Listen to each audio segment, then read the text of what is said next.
All right, let's go ahead and get started. Thank you so much for joining our webinar today. Today we're going to be talking about Amazon Prime Day, and we have Colin Cates, our product manager, and Kevin Dragoo, our senior product manager. Kevin, I'm going to hand it over to you. Awesome, thank you, Sarah.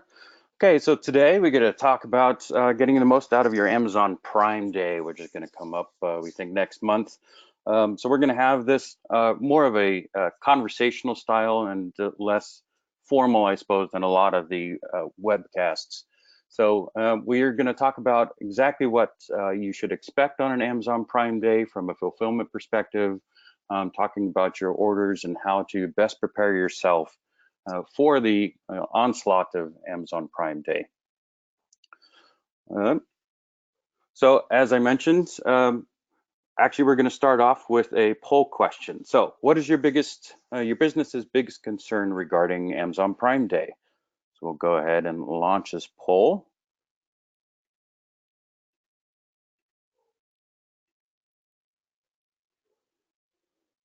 All right, so if you can just take a moment and select your business's biggest concern for Prime Day.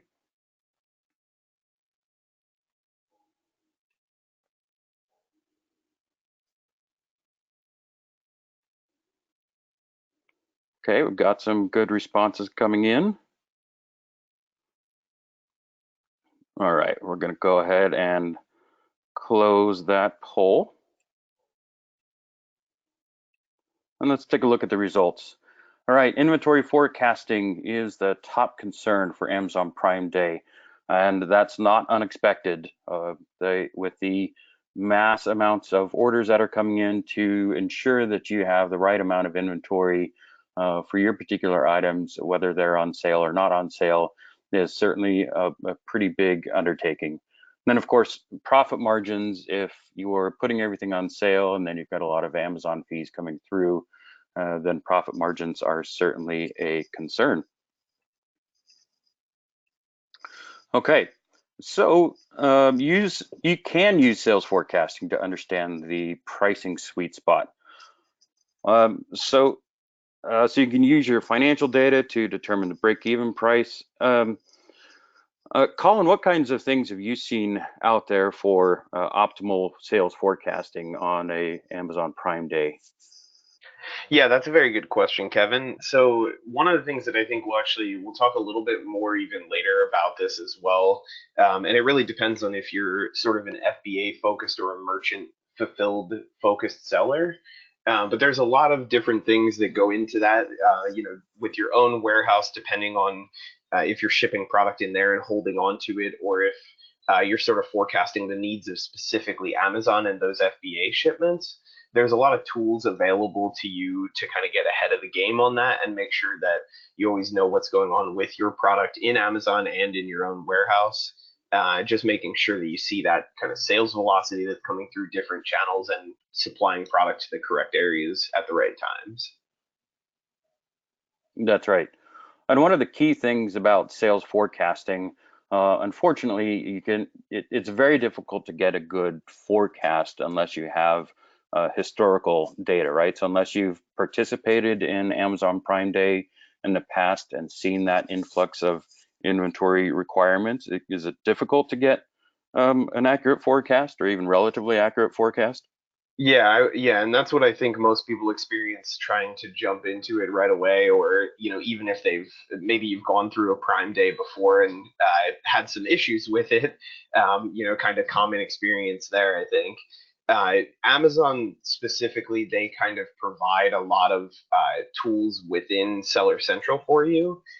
Some of those tools are a little bit hard to use or a little bit maybe not the easiest things to use, but they do have the necessary information in there. So for example, you can see things like your 30-day sales volume of a particular item there.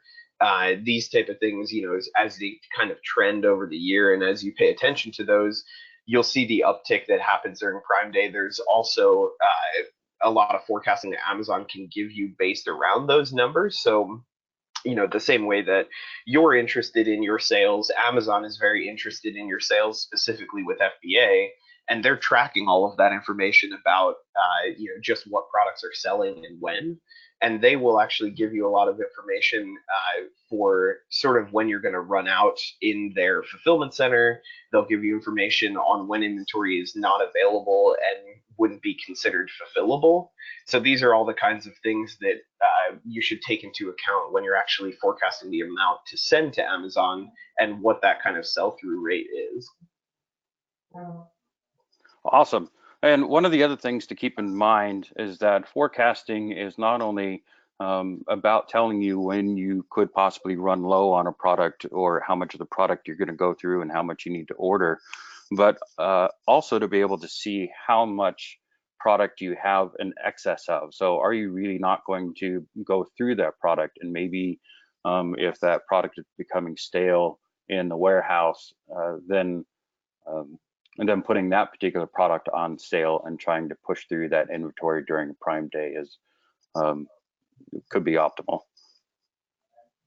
Yeah, that's a very good point, and that also, just factors into sort of the fee portion of Amazon, where one of the reasons that I imagine a lot of you are concerned about forecasting there is that the longer your inventory sits, like Kevin said, if you have some stale inventory sitting there in Amazon FBA, it's probably not doing you justice by just sitting there and racking up extra fees with Amazon. It may be a lot better to discount that kind of product and get rid of it.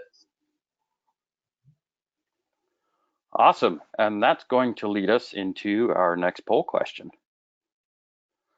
All right, so what are your biggest issues or uncertainties surrounding FBA for Amazon Prime Day? Go ahead and launch that and let's see what you got.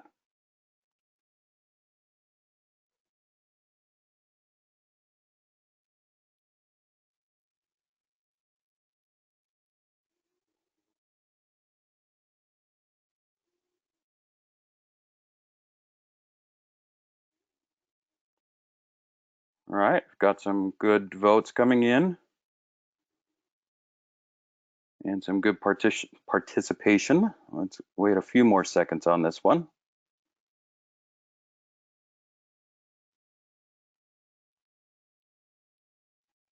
Okay. Closing that one. And let's take a look at what people have said.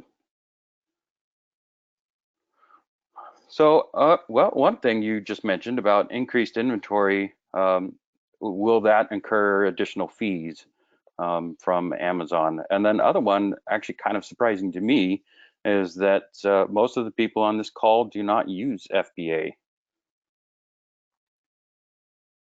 Yeah, that's very interesting, and I imagine there's a lot of reasons around that. Between the fees that we were talking about to begin with, if you're able to fulfill things yourself on Prime Day, it does make a lot of sense to do that and kind of avoid those Amazon fees altogether. Or of course, there's listing fees and things like that, but not the storage fees and shipment fees that are associated with that. Good. And so we can actually almost ignore half of this slide then. So the FBA sellers, obviously you need to get your inventory to the warehouse on early. And as the one person mentioned, that you have to worry about some of the fees that you're going to incur by utilizing FBA and them storing your inventory and those other items, especially if you have standard size items. You want to make sure that it sits within that standard size set of dimensions that Amazon creates, so you can avoid the higher FBA fees. What are some things that the merchant fulfilled Prime sellers should really take into account? Yeah, and you can see we have a few bullet points here on the left, but just to kind of talk to that, one of the things that I think is most important here is sort of something that a lot of people do maybe once a year, but don't really factor into how that looks for Prime Day, is doing a physical inventory. And not only doing a physical inventory, but during that physical inventory, doing some of the things that you see on the left here. So typically, if you are doing a lot of these merchant fulfilled orders, especially for Prime Day orders, you're going to want to at least have a physical inventory done maybe yearly or quarterly. And during that process, when you're actually counting and getting all of your inventory actually properly accounted for, you should also do things like physically reconsider the areas that those are located. So, for example, again, maybe based on some of the forecasting trends that you've seen, if there is a new category of items that are stored in your warehouse somewhere, or perhaps a specific SKU or even a set of SKUs, reconsider their positioning in the warehouse and sort of the actual pick pack flow that you're going through there, that can cause both inventory disruptions as far as mispicks or putting things back in the wrong place or in the wrong bin, uh, as well as just giving easy access to the products and things that are going to be sold most often, so that your actual shipping process isn't just kind of running around the warehouse and experiencing a lot of delays when they could be just simply pulling product that's well organized. So really staying on top of that physical inventory, and even doing things like cycle counts. If you are unfamiliar with like a cycle count or sort of product rotation, if you have multiple bins like that, that's something that you will do typically during a physical inventory. And not only is it going to tell you things like any type of product that you've missed, for shrinkage and things like that, but it will also show you, like Kevin was saying, maybe some old product that it needs to be pushed to the front or pushed via a sale or a discount. So those are all some of the things that you can do when you're prepping your warehouse for Prime Day. And one of the things that I think is interesting about this, and it's great about, I guess, the attitude that Prime Day pushes, is the fact that this isn't really just about prepping for Prime Day. This is sort of more of a greater sort of philosophical decision, I feel like, in the warehouse of uh, being ready for Prime Day essentially means that you should be ready for any other day of the year. And so that's the way that I would look at it. That's a great point. And even as options come out outside of Prime for, everybody's doing 2-day shipping now, but next day or even same day shipping, this kind of stuff, if you're fulfilling your own inventory, this kind of stuff is going to be really, really important. That's a great point, Colin. Thank you. All right, time for another poll. Let's see what we got this time. When was the last time you reviewed and updated your listings? Okay, launch that one.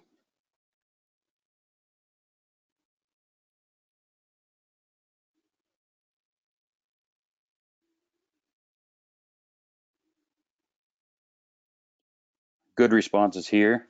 Yeah, listings are pretty important. A lot of people don't realize how important they could be. So we'll take a look at that.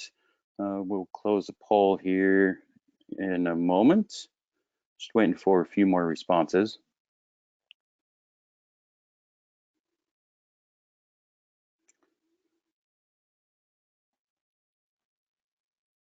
All right, there's a pretty good sample.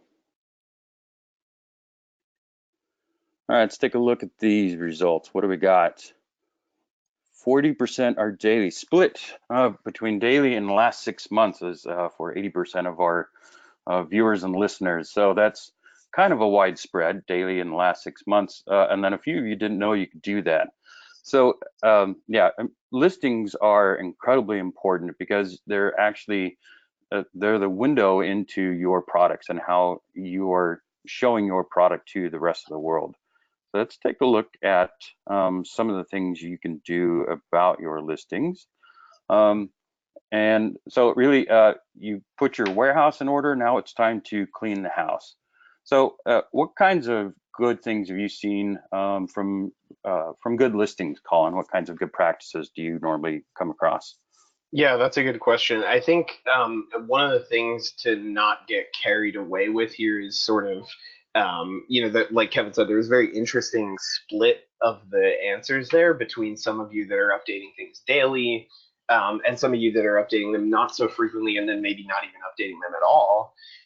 That kind of speaks to sort of the different ways that this can be handled.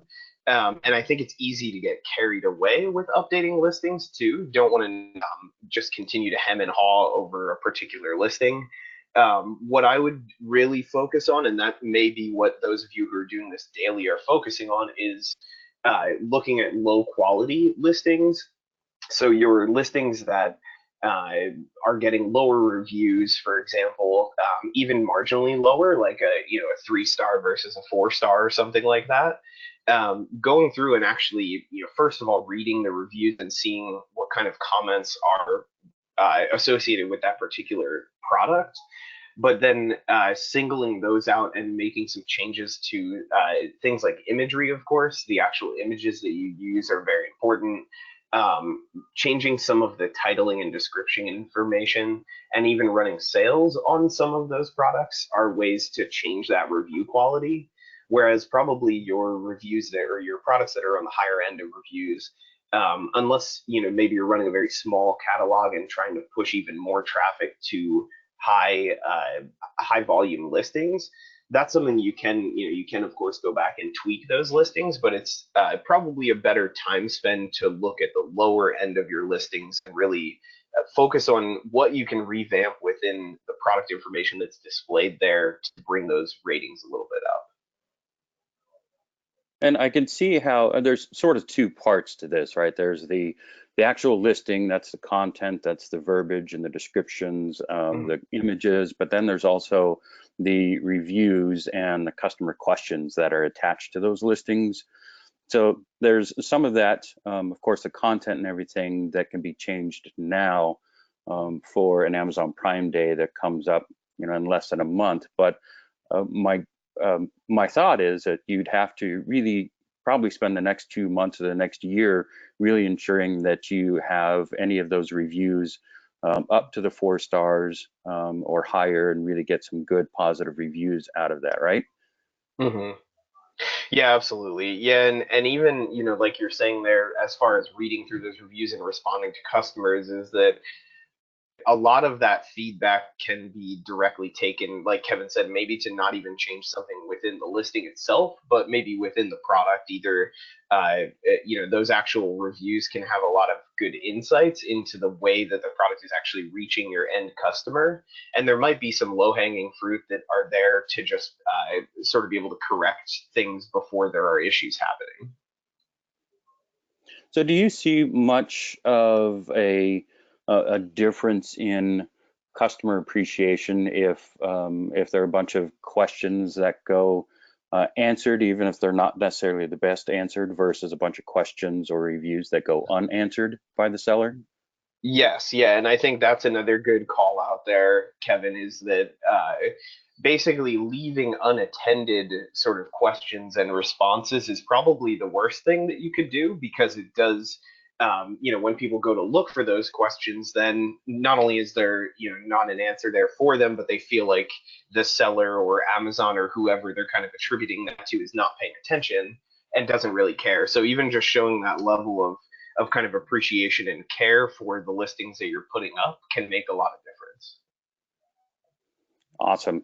And speaking of listings, that goes directly into the ability to do lightning deals, right? Mm-hmm. And if I remember right, there's a certain criteria for the lightning deals. Like you have to have certain sales per month and certain ratings. Uh, is that right? Do you Yeah, know what those are? yeah, that's correct. Yeah, and so those specific, uh, let me look right here just so I have that list. But basically, being qualified for lightning deals, there's a lot of things surrounding those ratings, like we were just talking about. So you do need 5 ratings per month, with a 3.5 or greater minimum overall rating. And the product itself has to have a 3.0 or greater rating as well. Um, and a few other things like making that product available in all regions and not being offensive or embarrassing. Those kind of things are all parts of what go into getting to be part of that lightning deal. And so there's a few things in there, especially those ratings. Like I said, maybe you have a lower rated product that just is a sort of a new item that hasn't received that much traction yet. That's probably not going to be available for a lightning deal, but it is potentially available for some of these other things. Awesome. Yeah, I personally like the Amazon giveaways. I'll kind of lose myself in some of those and trying to get those. So good stuff in this, and that even if you don't qualify for the lightning deals, there's still a bunch of ways that you can really participate in getting or providing good deals to the Amazon Prime customers. Hmm. Yeah, exactly. You can do a lot with sponsorship and things like that. So. And now, and really to ensure that even if you have your house in order and you have all of your listings in order and you've got some good inventory, there's still a lot to be said about automation, right? You've got, whether you can have a whole bunch of people or too few people, there's a set amount of automation that you really need to have within your warehouse to ensure that you can fulfill everything properly. Yeah, and these, something that we talked about earlier with, really a lot of the things we talked about with forecasting and just keeping your warehouse in order. Those things are a lot of times in sort of the speed at which we're talking here for things like Prime Day, they're nearly impossible to really focus on and have that time to actually do something like a physical inventory if you are stuck in the weeds every day trying to just kind of enter orders and process shipments and just kind of dealing with daily operational stuff around orders that are coming from Amazon. So eliminating that kind of time sink can allow you to focus on these things like updating your listings and addressing customer reviews, all the stuff that is, sometimes fun or is at least ways to sort of grow the business rather than just kind of being stuck in the back office all the time. Right. And one of the other really powerful things that hits specifically to some of our attendees today is that you can see the fees that are coming in through the right automation software and the right automation to your accounting software. So you can see the fees that are coming in and the appropriate profitability or non-profitability of any of the orders or any of the items that you have based on those fees and anything else that you might be incurring.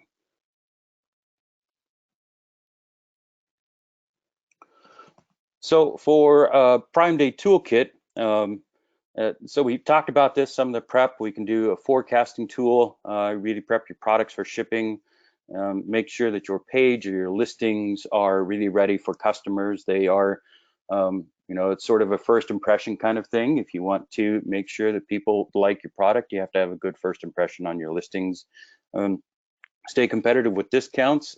If you can do lightning deals, great. If you can't, there's still plenty of opportunities. And really automate your operations so you can alleviate stress. Now, this is a pretty good summary of what we talked about. However, I do have to call out my marketing department for this image. If you look at this pretty closely, somebody's writing on the other side of glass, and it really just throws me off. So, but kudos to the person who can write this well backwards. So this is kind of the follow-up item. Any closing thoughts, Colin, before we get to some Q&A? Not much other than I think a lot of things that we talked about here today, you can probably see are with Prime Day looming less than a month away, most likely now. Some of those things like reorganizing your warehouse and trying to do a physical inventory, or even getting on top of forecasting at this point, may be pretty difficult for this year's Prime Day. But as you saw, I think on one of those very first slides, between 2016, 17, 18, Prime Day has basically just continued to double in size. So it doesn't hurt to start doing these things in preparation for next year, or even maybe for your own Black Friday sales that you're going to run outside of Prime Day. These are all things that are helpful. They're sort of platform agnostic in a lot of ways, where this should help you regardless of Amazon's involvement. Awesome. Okay, now I know everybody here loves polls, but unfortunately we don't have any more. What we do have instead is some questions, a Q&A session. So feel free to type in some questions in the chat area, and we'll see what we can do to answer those.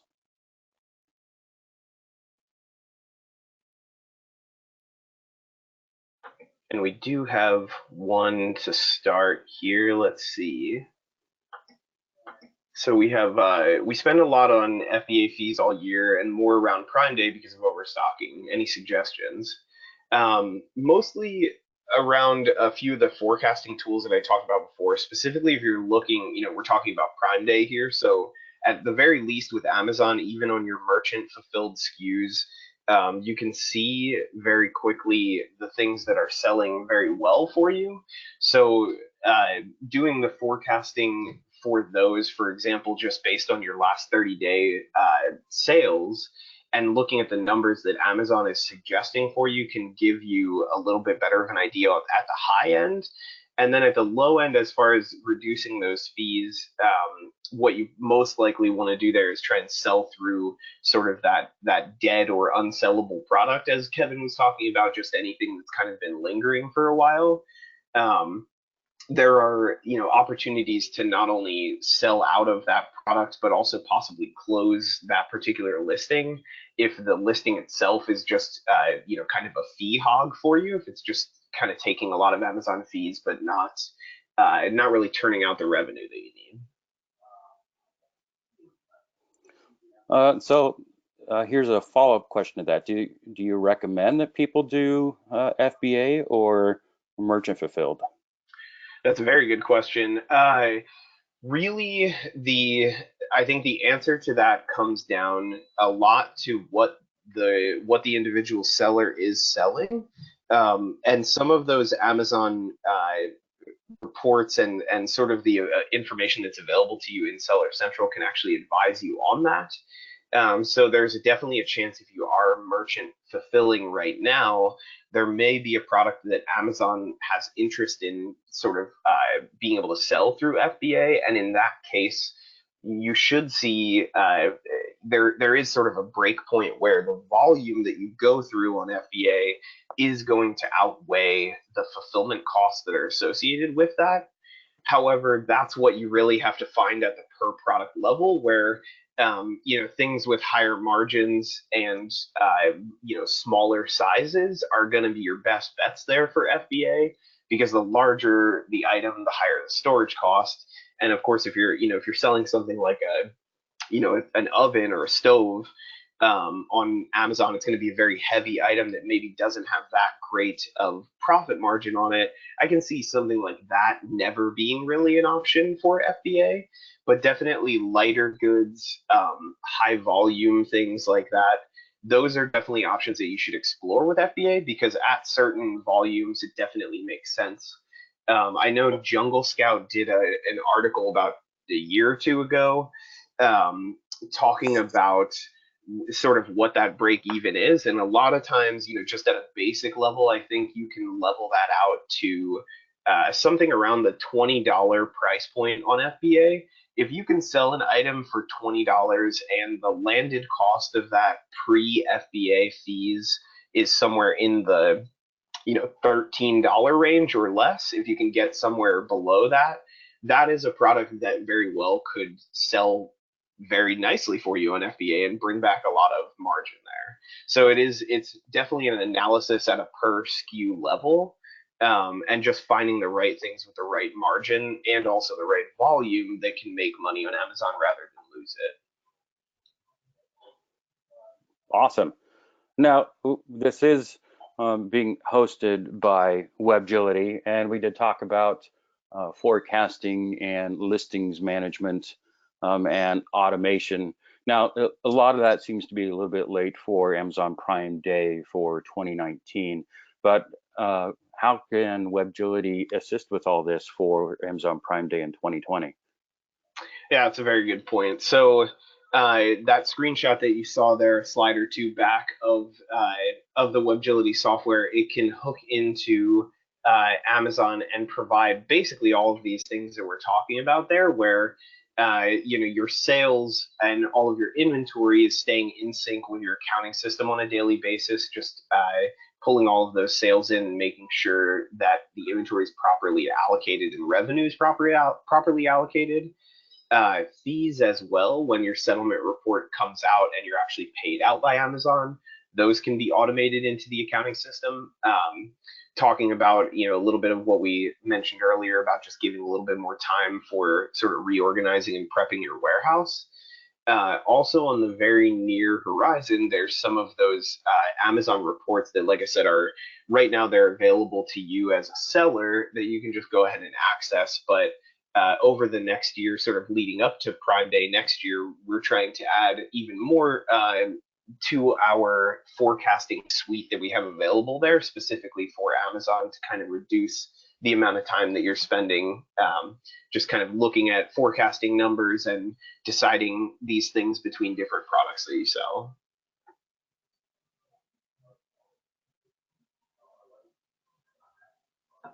Awesome. Thank you, Colin. So I don't see, those are some really good questions. I don't see any others coming in. So with that, I think we'll hand it off to Sarah. Thank you, Kevin. Thank you, Colin. Thank you, everyone, for attending. Like Kevin mentioned, this video will be available on demand. We'll be sending that out via email. Also, if you have any follow-up questions, please feel free to reach out to hello@webgility.com. Thank you guys so much. Have a great day. Thank you.